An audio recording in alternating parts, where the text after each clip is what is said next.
कोई मरीज किसी प्राइवेट हॉस्पिटल की इमरजेंसी में जाता है तो मानो घर की बचत, गहने, जमीन सब कुछ बेचने की नौबत आ जाती है। आप हॉस्पिटल के अंदर जाइए, बेड्स की कैटेगरी देखिए, डिलक्स, प्रीमियम, स्वीट, इनका रूम रेंट कई बार 5 स्टार होटल से भी ज्यादा होता है। आपसे पहला सवाल पूछा जाता है, इंश्योरेंस है? जैसे ही जवाब हाँ होता है, मीटर चालू हो जाता है।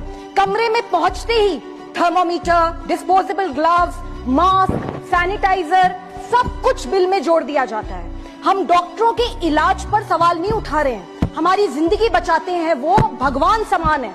डायग्नोस्टिक टेस्ट बिल्कुल जरूरी हो सकते हैं, लेकिन कई बार हॉस्पिटल्स के दबाव में बढ़ा चढ़ाकर लिखे जाते हैं। जेनरिक की जगह महंगी ब्रांडेड मेडिसिन लिखी जाती हैं, जो बाहर 15 to 20% डिस्काउंट पर मिलती हैं, लेकिन हॉस्पिटल में पूरी कीमत पर बेची जाती हैं। नर्सिंग चार्ज, डॉक्टर विजिट फी, रूम रेंट, सब कुछ इतना महंगा।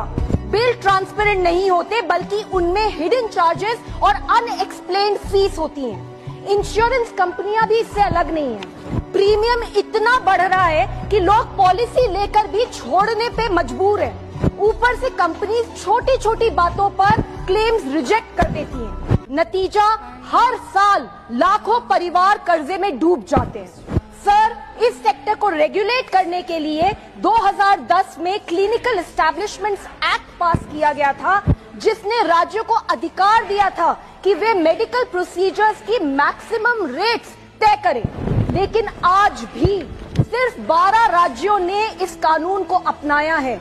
यहाँ तक कि देश की राजधानी दिल्ली ने भी ये कानून नहीं अपनाया। इसलिए सर, मेरी मांग है, नंबर 1, क्लिनिकल एस्टैब्लिशमेंट्स एक्ट को सभी राज्यों में मैंडेटरी बनाया जाए।